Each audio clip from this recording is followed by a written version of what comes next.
How's it going, everybody? Welcome back into the SFS channel. My name is Gavin, and here we are today on a Friday. One day late. I was gone yesterday, of course. If you guys noticed, I apologize about that. I had some stuff to take care of. But we're back here for some Week 7 fantasy football wide receiver tiers here. Our top 30, in fact, as we post every single week here on the channel. So just a quick note, if you're watching today's episode, Thursday Night Football has not happened yet before I'm recording this video. We are like an hour and a half out. I'm going to get both of these episodes in, the tiers for running backs and receivers, filmed before that game kicks off. So my predictions you'll be seeing in back time here for the couple of players involved in that game, but I'll still break down my analysis and stuff and give you guys some information for those games. So as always, if you're new around here, feel free to drop down, click that subscribe button, and turn the bell on so you're never late for a new piece of content. And let's dive in. All right, as always, I'll be breaking down the tiers here very quickly. As always, if you're not new around here, feel free to skip forward just a little bit until we get into the elite wide receiver tiers here, which of course is the best of the best players for this week's games, the players that you most want in your lineups. The strong wide receiver ones are going to be those guys in the middle of the pack in your 12-team formats. This is what I base this ranking system around here. The players that are very strong, but of course I don't think nearly have that top 5 ceiling.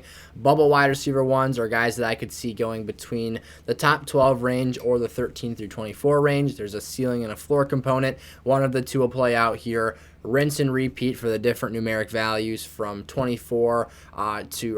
13 to 24 here for the elite wide receiver 2s to the bubble wide receiver 2s. And then flexes in general are a position group that I still feel very comfortable with in deeper leagues, but of course aren't nearly as good of choices as some of these other players. So before we get into today's episode, I do want to make an interesting comment. I feel when ranking today's video and in preparing this for you guys, that this really might be the weakest wide receiver week we've had so far this season. I think the bye weeks took a pretty big toll on the overall group this week. I mean, just off the top of my head, we're missing A.J. Brown, Stephon Diggs, and Justin Jefferson here for Week 7. So all very important names. I mean, we were without Davante Adams last week and Amon-Ra St. Brown, but this feels a little bit more significant to me. So we are missing, I believe there's a fourth team I'm missing in there as well. It's just I'm doing this on the fly here without any notes or anything like that. But very key names are not on the board for today, and so we're going to have to adjust with that here. Cooper Kupp, of course, with the Rams being the other name not on the list. So we are missing 3 premier wide receivers, and let's dive in. Alrighty, so as I broke down that little intro there, we are without 3 names who would have been staples in this elite tier here. Stephon Diggs, Cooper Kupp, and Justin Jefferson, and arguably A.J. Brown for that matter, definitely a lock to be in that strong wide receiver 1 conversation, all gone due to buys this week. So I think that's probably the reason why we're feeling that this group is awfully weak this week 7 here and diluted across the board. So starting out, Tyreek Hill is my wide receiver 1, moved from left to right for numeric rankings in today's episode. Again, kicking things off with number 1 here. Pittsburgh taking on the Miami Dolphins. You've got a guy in Tyreek Hill that I feel extremely confident in here. He's having a career season, literally better than any statistical year of production he's put up with Patrick Mahomes. Things are looking very good from him across the board. Volume, productivity is all there. Jamar Chase coming off of his second biggest game of the season this past week against the Saints. Had the big 55-yard busted run for a touchdown, or as a reception, but the run after the catch is how he made that happen. And this week he's got the Falcons. We've seen players of high caliber dominate this Falcons secondary over the past few weeks here. I feel very comfortable with Jamar Chase here and what he's capable of doing in this matchup. So as always, he's had some struggles here. The Bengals offense really hasn't gotten back on track until last week. So you only have 2 games worth of sample size of elite production. But aside from that, he's had very good floor numbers here. Deebo Samuel, a matchup against Kansas City this week at home, where I feel like the Chiefs are going to put up points on San Francisco's banged up defense, and San Fran's going to have to answer. And what that comes down to is your top pass catching option in this offense, making plays, creating run after the catch, yards after contact, all that great stuff that Deebo Samuel is known for, and having himself a very good top 4 or 5 point game here for the wide receiver position. And then lastly, Davante Adams. I questioned putting him in this tier here. He's playing Houston this week. Houston's got some underrated play on the back end. Derek Stingley's been a very good draft pick to this point in time, but I do still feel that despite the fact that Adams' catch rate hasn't been fantastic in every game this season, him and Derek Carr just aren't quite timing up in sync. in matchups and spots where you'd like to see them do so. This is still a really talented, really great player. And the difference that we've seen to this point from him on the Packers versus the Raiders, the volume hasn't consistently dropped off. It is, kind of ticked down slightly here. You're not seeing him have a 30% target share every single week here, although he's had some monster target games to start this year. But the difference you're seeing is a lot more deep shots, a lot more efficiency on big plays downfield, and a lot less, and this is going to sound weird, but I'd like to see that efficiency be a bit lower because you're not seeing him get the 10, 12-yard plays. At least the last time we saw him on the field against Kansas City, he catches 3 balls and has 2 touchdowns and, just doesn't convert on his other targets there. You want to see him eating up some of those 12, 15, 17-yard plays that aren't 20-plus yarders or classified as big plays, but still putting up, respectable and valuable points on our boards here. That's been a little bit missed here, and hopefully, obviously, he can produce in this matchup. But with this week's circumstances, I feel good about him in this elite tier. All right, we've got ourselves a bit of a thicker tier here, starting off with CeeDee Lamb and what I think is a phenomenal matchup in this week's games. He hasn't seen less than 8 targets in a contest this season, including 11 in the home opener this year against the Tampa Bay Buccaneers, his lone game with Dak Prescott this season. So he did catch just 2 passes in that game, very, very low conversion rate in terms of opportunities to receptions. However, I am going to be fairly high on him in this matchup, like I said, and there is risk here. Let's not, brush over that. The fact that this is Dak Prescott's first game back, we don't really know how he's going to play, or at least his assumed first game back here. It's a really good matchup against the Detroit Lions, which have been, when on the field at a bye week this past week, so maybe they're a bit more prepared than usual, but they have consistently been the worst defense in football, allowing the most points scored in the National Football League through 5 weeks and being extremely poor at getting off the field. So for a high-volume wide receiver in CeeDee Lamb that's had double-digit targets in 66% of his games this year, I'm liking the opportunity that brings to the table. Michael Pittman here, another player coming off an incredible game with really, really good target numbers. He caught 13 of his 16 passes, went north of 100 yards, and is a guy that this week has a Tennessee Titans matchup that is still ranked second worst in defending fantasy football wide receivers. They've allowed the second most points to opposing fantasy receivers in the NFL, despite being on bye last week. Those numbers are critical here. Michael Pittman, to me, is still the alpha on this offense. He finally looked healthy last week, and I think this week he's primed for another really impressive game. Him and Alec Pierce are 2 players that I'm a bit higher than usual on this week. Mike Evans walking into this matchup against the Carolina Panthers. They do have some nice players in that secondary, but I fully expect Tampa to have their way offensively with this team. I think Carolina's struggles and inefficiencies, their inept ability to move the football downfield offensively, creates a situation where the time of possession gap can get really large between teams and games here, and that really tires out your defense. It increases the fatigue level they have, therefore lowers the overall impact that they're able to have on the game. After running around for such an extended period of time in these contests, they get worn out and whatnot. So the one concern we have with Mike Evans, we saw this flare up last week. He had his second 4-target game of the year. That's pretty poor volume. That's pretty underwhelming and stuff we don't like to see. But the player is there, the talent, the red zone capabilities, everything else is checked in terms of boxes that we're talking about here for fantasy success. He just needs those opportunities and valuable spots here. And hopefully the game script doesn't get so out of hand. They are favored on the road by 11 points. Hopefully things don't get so bad that they just stop throwing the football. DK Metcalf here. This is a player taking on the LA Chargers this week, our 8th wide receiver for Week 7, if you're keeping track here. This is a defense I believe you can move the football on. J.C. Jackson has been benched. That's been highly publicized throughout the media and covered and talked about in the past weeks here. And, he's been a struggling player on this back end, and teams have moved the ball up and down the field. Now, this past week against Denver, it was the Denver Broncos, so let's put some context behind that for a quick sec here. But they've been really effective against various teams this year. So, they have been ineffective against various teams this season and have allowed teams to not necessarily hang the highest amount of points on the board, but consistently drive the football up and down the field on a repeated basis. So for DK Metcalf in this matchup, I expect Justin Herbert to do the same on the other side of the ball. You've got a situation with the Seahawks defense. It's kind of the same here. They have been fairly stingy against fantasy wide receivers. We'll talk about them in the next tier here with our first player on the Chargers being covered today. However, in the instance that Geno Smith and this offense need to put up points here, DK Metcalf's a phenomenal jump ball option and receiver that can put up points and productivity in a hurry. He just has to get those valuable opportunities. I'm not reading too much into his or Tyler Lockett's lack of success last week, because they controlled that entire contest for 4 quarters. So putting context behind those games, the production and the numbers we've seen in the past here. Jalen Waddle moving into our next player here. Jalen Waddle, our 9th wide receiver for this week, again against the Pittsburgh Steelers. A banged up secondary. It's to his first game back. For Jalen Waddle, I am a little bit more cautious about him because I think Tyreek will still make his money because he's going to be out there catching a high volume of passes. He's been the clear alpha throughout this season in terms of overall looks per game and production here. But for Jalen, my only concern is how much are they going to put the ball into his hands in this game? Are they going to give him some slack? Are they going to run the ball a little bit more? That would be my expectation his first game back from a pretty scary injury. So we'll see how they handle that situation, but expecting less opportunities overall for Waddle here. And then Amon-Ra St. Brown against Dallas. On paper, they've been pretty good against fantasy receivers. It's kind of a stingy matchup overall. I'd say that this is a team that has a lot less takeaways this year, but is playing a lot more sound fundamental football using their pass rush and actually covering players versus going for interceptions.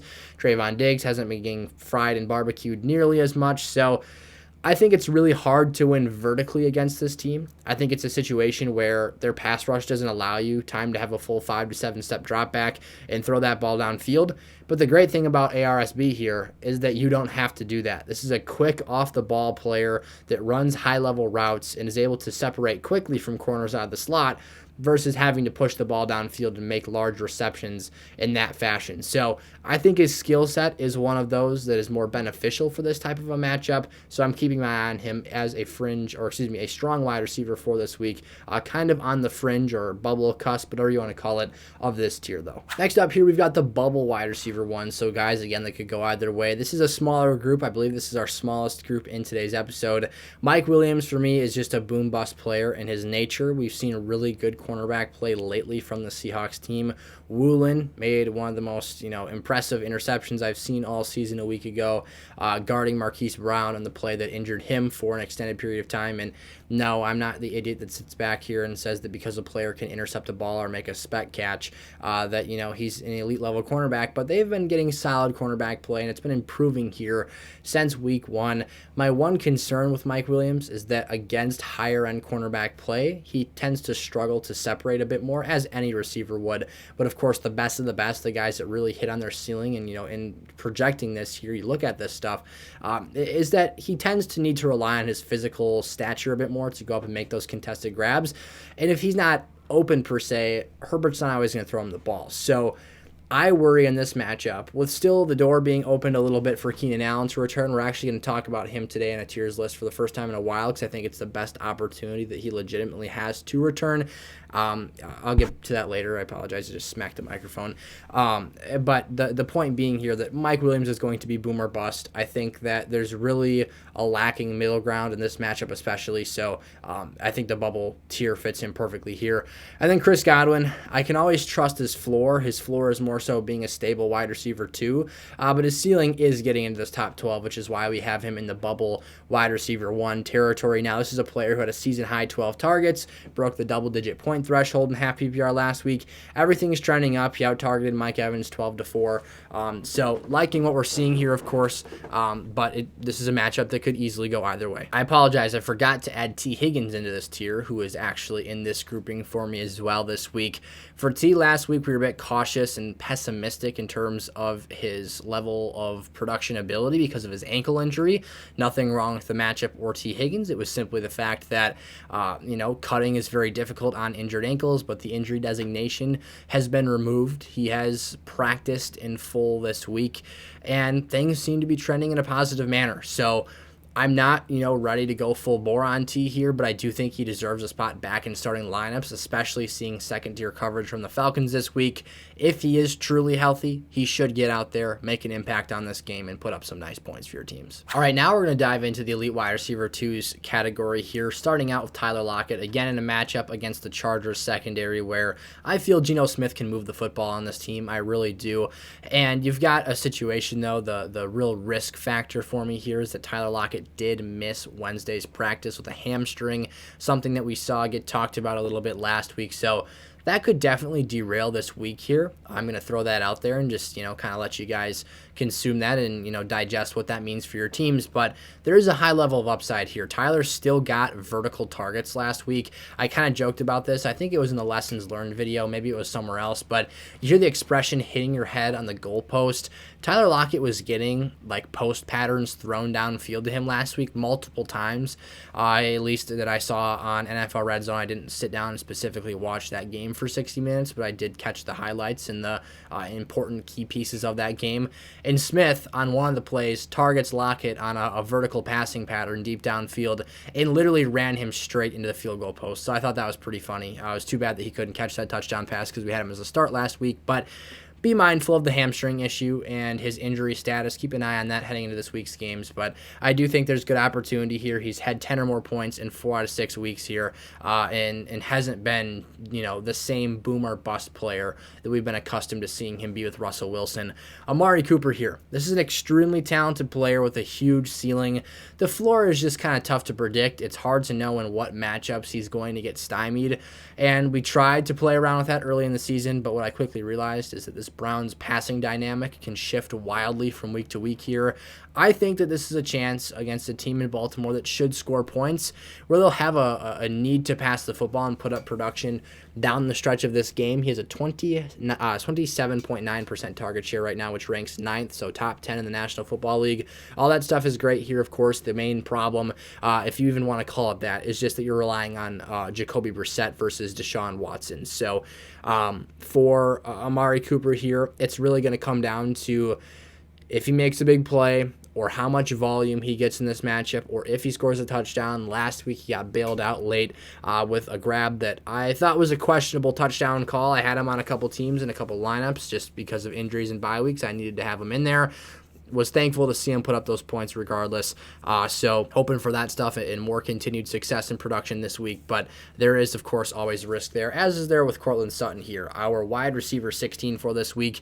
Playing for an absolutely catastrophic offense, got his worst fantasy outing of the season this past week. And this week I think is going to be tough as well. I think that he's going to get some attention from Sauce Gardner here. Man coverage has been a struggling point for this Broncos offense as well. And, for a team that's become super one-dimensional, you can kind of slap players out there and do that. Pressure the quarterback. Take away Russell Wilson's throwing lanes. Courtland's getting, valuable targets, deep target opportunities, red zone looks. They just aren't converting and cashing in for success. And in these matchups against the hot defense right now in New York against the Jets here, I do question kind of what exactly the range of outcomes are for Courtland here. I think that I viewed him as a high floor wide receiver too in the past, but as this offense continues to sputter here, I think that outlook might be kind of evolving and changing in a negative fashion here. Alrighty, continuing forward with our analysis today for our wide receivers 17 through 19, DeAndre Hopkins, who by the time any of you are watching today's episode will have already played. I do like this matchup for Hopkins because of the fact that I think there's a lot of target opportunity opened up in this offense without the presence of Hollywood Brown there. A super unfortunate injury, landed on the IR. However, the initial news that we got of a potentially season-ending injury seems to be a little bit better now. Sounds like he's going to miss at least 4 weeks. That's the reason he's on the IR, of course. But does sound like, I think the actual terminology was out at least a month here, but still feeling better about that than, missing him for the rest of the season. So we'll see how this offense functions and really develops as time goes on. I hear that apparently Robbie Anderson's going to be playing 10 to 15% of the snaps this week as well on Thursday night in a short week after just being acquired. Surprised me a little bit there. But interested to see what types of plays and packages they run for him. I'm expecting that overall he's going to be more of a vertical pressing threat, a guy that tries to mimic as much of Hollywood's role as possible, although Hollywood was doing a lot of volume type things underneath as well without Hopkins on the field. field. So overall, we do have DeAndre Hopkins as a big must-start player for this week. I do think that he has a healthy game in his return, usually something I advise against. Potentially, we'll see the risk factors unfold here, but of course, you guys will know that really at the same time I do. And you can come back and roast me when you're seeing this video. I keep wanting to say tomorrow, but you'll be seeing this video tomorrow as I'm recording this episode. So Christian Kirk here, diving into the next player, number 18, taking on the Giants this week. He has unquestionably fallen down my rankings a little bit. His production has slipped, his usage has slipped, only 22.6% of the team's offensive target share. It's just not nearly as, we're not in the honeymoon phase of the Christian Kirk situation. I think someone when I commented that the other day, and it was kind of a good way to put things. So I think that overall, as opposed to being a fringe wide receiver 1 or an elite wide receiver 2, I think he's more so a strong wide receiver 2 or a solid wide receiver 2. If you're not getting 25% of the target share, that's just going to be somewhat of an issue, especially for a team like the Jags, where you've got such a distributed array of pass catchers now, from ETN getting really nice involvement back there, and it's just someone has to solidify themselves as the wide receiver 1 in this offense. It has been Christian Kirk, and that is valuable in its own right because he is catching passes from Trevor Lawrence, and this team is scoring points and needing to score late. So all great stuff in terms of fantasy football game script and whatnot. But again, there has been some noticeable regression. He is 11th in red zone targets, which is encouraging as well, but a lot of that productivity came early in the season. So seeing some slippage here. Things worth noting, though. Chris Olave in the strong wide receiver 2 territory here, our last name for this piece. He is going to basically have a tougher matchup this week against Arizona. Again, you've already seen this play out here, so you skip ahead of it if you don't really care. But my thoughts on this are simple. Michael Thomas and Jarvis Landry are out. My analysis, he's going to get opportunities. He's going to have numerous chances to catch the football here. Andy Dalton has shown the ability to deliver fantasy success over the course of his time with other franchises. I almost said programs. This isn't college football. But you're going to see Olave, I think, get, between 7 and 8, maybe 9 targets in this game. Probably wouldn't say any more than 11. I just give you a range of 4 or 5 targets that he could play out through here. But I do think he probably gets at least 7 here. Is coming off concussion protocol, but maybe the rest of his body is a bit healthier and puts up nice numbers in this game. But they have been very stingy, they being the Cardinals defense, against opposing fantasy wide receivers in the past. I've taken the risk here, rolled the dice, and have Olave as a must start. But, like I said, and continue to say here, you guys will, have the scoop by the time you're watching this. Here we go. So diving into another chunkier tier here for today, the bubble wide receiver 2s. Now, I think I might get some pushback for the Deontay Johnson assessment here, having him as the bubble wide receiver 2. And this is actually one of our deeper bubble wide receiver 2 classes. This is just the top, for Johnson here. This is the 20th receiver of the week. So why do I have him not in the strong territory? And that's simply that I feel there's a strong drop-off here in the opportunity level that he's been receiving here, and that has nothing to do with Deontay as a player himself. I believe Deontay Johnson is one of the best wide receivers on the planet right now. His, release package, his route running, his athleticism in space, he's a phenomenal player. It's just the target quality he's been getting has been so poor. And I'm not saying the distribution is A-dot, any of that stuff. I'm saying simply the catchability of his passes that have been converted into success has been so low here that I no longer trust him on the same level that I once did. And for him this week against Miami, a guy who's 8th in targets, who's the PPR wide receiver 36, it's just not adding up. He's actually like the wide receiver 50 in standard scoring right now. So things are not clicking for him right now. It's been a 3-headed monster, but none of them are really having elite levels of success. Last week it was Chase Claypool, and we just haven't seen him translate this into high levels of productivity. So for that reason, I got to keep him down here. Allen Lazard, I like him in this matchup this week against the Commanders. They're the 27th ranked unit against fantasy wide receivers. However, I will note he has scored a touchdown, or I shouldn't say however, I should say additionally. He has scored a touchdown in 4 of his 5 starts this year. He missed 1 game. So 80% of his contests, he scored a receiving touchdown. That's pretty nuts to think about, that he's on pace to score over 12 TDs this year. I don't necessarily think that's going to continue, but I do think this is a matchup where if I was going to gamble on a game for him to score, I would pick a bottom 5 passing defense against fantasy receivers. Brandon Cooks against Las Vegas this week. They're 7-point underdogs. That's big news for me here. I think that in a matchup where you expect a negative game script for Houston offensively, they're going to be passing the football. Cooks additionally has seen a nice 25.9% target share. It could be better. He could be seeing more vertical looks as well. Right now, he's had just 4 deep targets this season. That should improve. I'm not saying it should improve, or like I'm projecting that to happen. It needs to improve in order for him to hit his ceiling and to do the things that we think he can do. He got some nice vertical looks last year with Davis Mills. Just haven't quite been clicking this year. So hopefully that stuff works out for him. The matchup is fine at the end of the day. It's not great. It's not terrible. Just hoping that he produces the numbers we're expecting from him. Keenan Allen here, as I mentioned, was limited at practice on Wednesday, taking on Seattle. I think this is his best shot to return. I'm not going to waste too much time on this here just in case he doesn't. But he's been out for an extended period of time, seems to be getting closer. Personally, if I'm being completely honest, even though I have a pretty good share of Keenan Allen's stock this year, I'd rather they still don't play him this week. I would rather see you go into the week 8 bye week, get him a second consecutive week here, or this is not a second consecutive week. It's more like 5 or 6 consecutive weeks, but get him another game where he can just sit back, take no contact, relax, heal that hamstring, loosen things up a little bit, and we'll see him in week 9. And, a lot of you guys are like, this totally sucks, 3rd round draft pick, total bust here. I get it. Health is something that we just can't control, though, and I'd rather see him get out there healthy and be available as opposed to risk it this week and have a re-injury. So Seattle, again, they're going to move the football. He's a target magnet. It just kind of depends what's going on in the circumstances there. Jacoby Myers, he's a high-floor wide receiver 2 in PPR. Doesn't necessarily have the best ceiling in the world, but I do trust him when healthy to go out and produce lineup numbers for me. And then Brandon Ayuk here, not spending too much time on him either. He had his best game of the season last week, 8 catches on 11 targets, 83 yards, and a touchdown. There's a chance he could do another really nice performance against Kansas City if things get out of hand and they need to score a lot of points. However, I'm not betting on that. I think that this is still the 3rd best passing option in this offense, and I think that we have to realize and understand that when evaluating and assessing him here.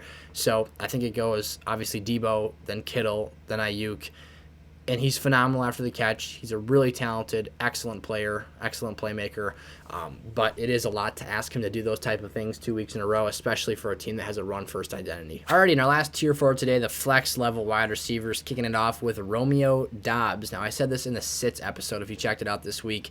I would start Romeo Doubs over all of our sit candidates for this week, and you see that reflected. It's very close between him and some of these players here, but for Doubs, I do feel that this is a matchup where if you're going to stream him, I would feel comfortable doing so in some deeper formats. Of course, shallower leagues, stay away from him still. However, like I said, bottom 5 Washington Commanders are against fantasy wide receivers. Doubs can make big plays. Rodgers has shown an ability to trust him. They've just been out of sync and not nearly hitting on all cylinders the last couple of games out here. Terry McLaurin, the reason he's down here, similarly to Doubs, he's a boomer bust option. Taylor Heineke's taken over, and Washington's in a quarterback transition as well. Wentz broke his hand or thumb or something like that, so he's going to miss some time here. The transition kind of goes back to 2021 outlooks for McLaurin, where his ceiling is spectacular, but the floor stinks. Drake London, a guy who I think has been doing everything right on his end. The offense just isn't structured right now to give him high levels of success. He is second in receiver target share at 33% right now, but he's 23rd in targets. So overall, for this offense, that's a high level of volume, like 1 in 3 passes, literally. But it's not adding up in terms of the league-wide average. So he needs more looks. They need to throw the ball more. But the Falcons are 3-0 when Mariota completes under 13 passes. So volume in the passing game is not being a friend of this Falcons football team. Therefore, this Falcons football team not really being a friend of Drake London right now. Juju Smith-Schuster here taking on San Francisco. Coming off his best game of the season. Had a season high, 100% catch rate on 113 yards and a touchdown. Very good stuff. A lot of it's right after the catch, though. If this San Fran team just decides not to sit back and play soft zone coverage, he's going to have a tough time because even in space last week, he didn't look critically athletic and like he was able to do the things that a lot of these higher-end receivers can do right now. And then Alec Pierce here, the good old possession receiver out of the University of Cincinnati. He's been making contested catches left and right here. I love this matchup. We talked about it earlier with Michael Pittman Jr. He is playing the Tennessee Titans, who are second against or have allowed the second most points to fantasy receivers despite having a bye week in the first 6 weeks. So the opportunity is there to be had. You could even consider a Paris Campbell this week, who played 100% of snaps last week. But for Pierce here, fantastic possession receiver, goes up and grabs the ball, comes down with it. Matty Ice trusts him here, and I'm looking to move forward in him or with him in lineups in some needy spots here this week. So yeah, those are our top 30 wide receivers for this week's games. As always, if you enjoyed, smash the subscribe button, turn the bell on so you're never late for a new episode, and I will see you all later. Peace out.